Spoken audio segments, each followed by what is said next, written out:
Let me ask you, Mr. Господин президент, хочу спросить вас еще об одном демократическом государстве, где совершенно другая картина. Вы говорили о Дональде Трампе, кандидате от республиканской партии. Вы сказали, что это выдающийся человек, талантливый человек, чрезвычайно умный человек, и об этом говорили во всем мире.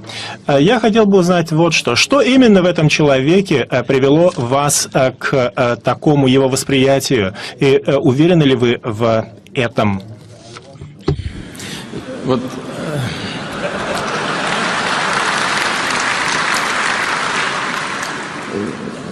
Вы известный человек в нашей стране, вот вы лично.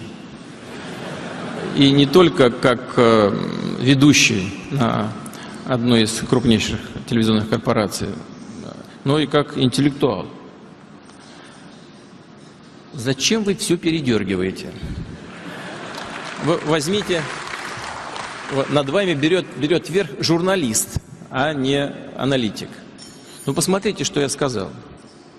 Я на ходу сказал, что Трамп яркий человек. А что, не яркий? Яркий.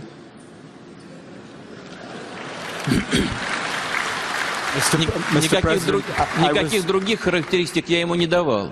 Но вот на что я точно обращаю внимание, и что я точно приветствую, и не вижу здесь ничего плохого, наоборот.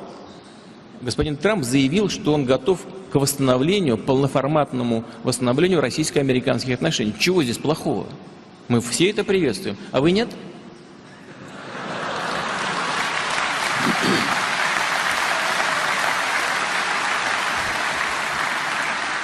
Но мы не вмешиваемся, мы никогда не вмешиваемся во внутриполитические процессы других стран, тем более Соединенных Штатов. Но мы будем работать с любым президентом, за которого проголосует американский народ. Хотя я не думаю, кстати говоря, что вот они всех учат, как надо жить, и демократии учат. А что, вы считаете, что там демократические выборы президента, что ли? Это правда. Посмотрите, там дважды в истории США избирали президентом человека, за которого большинством голосов выборщиков, а за этими выборщиками стояло меньшее количество избирателей. Это что, демократия, что ли? Значит, когда мы дискутируем иногда с коллегами, мы никого ни в чем не обвиняем, мы просто дискутируем.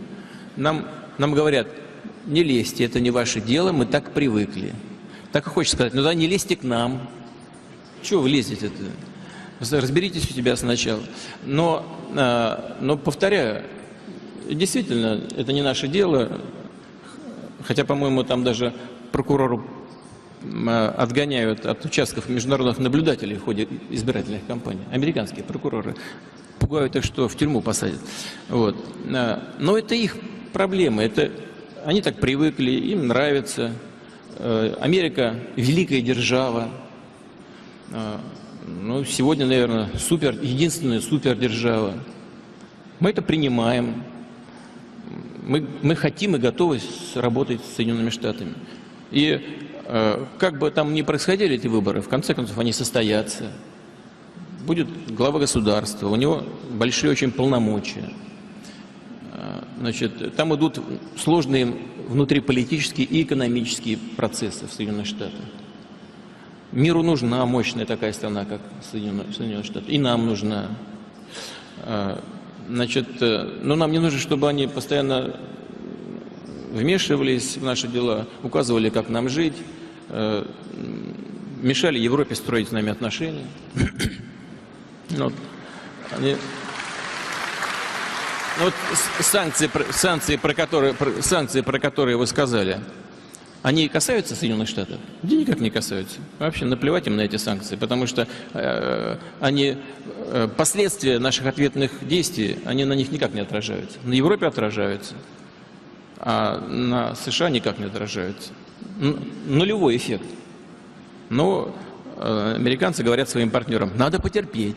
Зачем им терпеть, я не понимаю. Ну, хотят, пусть терпят. Зачем? Матео, зачем вам терпеть? Сейчас Матео объяснит, зачем нам терпеть. Вот, но но он яркий оратор, мы это видим, как здорово выступал, красиво.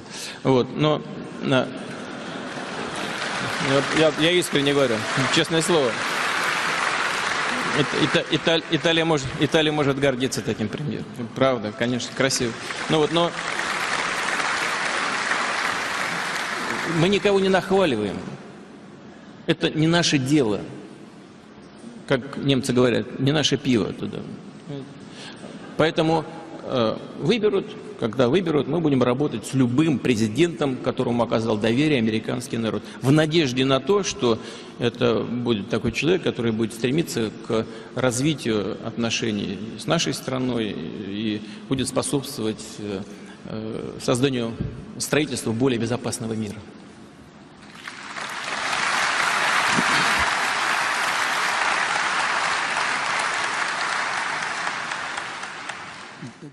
And just so you understand, and you know this, I didn't need this, but I was doing very well on the other side. I was, definitely doing well. I didn't need this, but I'll tell you, I love our country. I had to do it. I see where our country is going, and it's not good. It's really bad.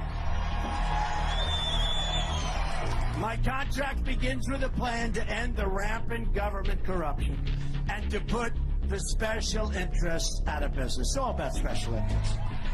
I want everyone in Washington to hear and to heed the words I'm about to say. If we win on November 8th, we are going to Washington, D.C., and we together are going to drain the swamp. Under my contract with the American voter, we are proposing a series of ethics reforms on day one to end government corruption. They include a constitutional amendment to impose term limits on all members of Congress. Important.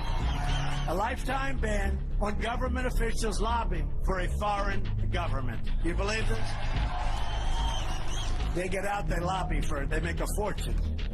A total ban on foreign lobbyists raising money for American elections. Thank you very much. We don't need your money. I'm also going to take a series of actions on day one to protect American workers. We are living through the greatest jobs theft in the history of the world. They are taking our companies. They are taking our jobs. And our politicians, many of whom are stupid and many of whom are corrupt, are allowing it to happen. We're not going to allow it any longer. Our nation has lost 1/3 of its manufacturing jobs since NAFTA, a deal signed by Bill Clinton and supported strongly by Hillary Clinton. And by the way, the single worst trade deal ever made in history, anywhere. Listen to this. Hard to believe. I've told you before, I thought this was a typographical error. We've lost 70,000 factories since China entered the World Trade Organization, WTO. Another Bill and Hillary-backed disaster, but they've been nicely paid. Look at all the money they have pouring in. We will renegotiate NAFTA or withdraw from the deal to get a much better one for our workers and our companies. It's a one-way street. You know what I call it?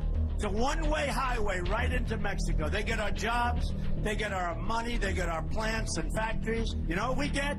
Drugs and unemployment. That's what we get. We get nothing. Next, I'll work with Congress to introduce a series of legislative reforms, and we'll fight for their passage in the first 100 days of my administration. And this legislation quickly includes Middle-Class Tax Relief and Simplification Act. Americanism, not globalism, will be our credo. Americanism, not globalism. Americanism, not globalism. The era of economic surrender will finally be over. We will no longer surrender this country or its people to the false song of globalism. They have gotten the political establishment and the media establishment to become pure wanton henchman of totalitarianism. If you were a foreign power looking to weaken America, you couldn't do better than Hillary Clinton's economic agenda. I think what the Chinese have done is really smart. The skyscrapers went up in Beijing and many other cities around the world, while the factories and neighborhoods crumbled right here in Detroit. It's all training us to accept less, lowering expectations, a post-industrial world, a new dark age. That's what the UN Biological Diversity Assessment 1996 calls for. When we abandoned the policy of America first, we started rebuilding other countries instead of our own. Not a world, Winston, that gets more beautiful and more technological and stronger. A world that gets uglier and stupider and more stunted. That the government should allow Hillary Clinton to become president of the United States.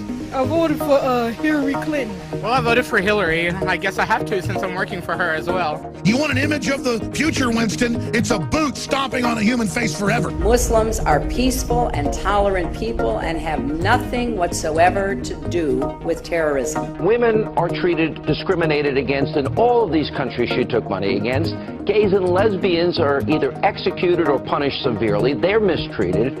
She claims to be their champion. Americanism, not globalism. Americanism, not globalism. Let the American people see what we have done in the dark of night. After all, I have not gotten any more mail, any more emails on any other subject than this one that is before us today. Mr. Speaker, I understand we're under martial law as declared by the Speaker last night. Many of us were told in private conversations that if we voted against this bill on Monday, that the sky would fall, the market would drop 2,000 or 3,000 points the first day, another couple thousand the second day, and a few members were even told that there would be martial law in America if we voted no. They say trust us. Trust us, the people who brought us Katrina, to be competent in face of a disaster. Trust us, the people who brought us warrantless wiretapping and other excesses eroding our civil liberties. Trust us. Maybe the plan just really doesn't exist, and that's why they won't show it to us. If you live in the heartland of America, you have to listen up. While the nation was distracted with the Anthony Weiner drama, President Obama signed an executive order that will seize greater power over food, fiber, and energy in our vast countryside areas. Why would Homeland Security be involved in exerting power and influence over the heartland? The aims of the White House Rural Development Plan sound eerily similar to a UN plan called Agenda 21, where a central planning agency would be responsible for oversight into all areas of our lives, a one world order. Sound familiar? Their closing message, but I feel compelled to say what I'm about to say. Now, I risk sounding like a conspiracy theorist, but it's no longer a theory. What I'm about to say is fact. The secret organizations of the world power elite are no longer secret. They have planned and are now leading us into a one-world communist government.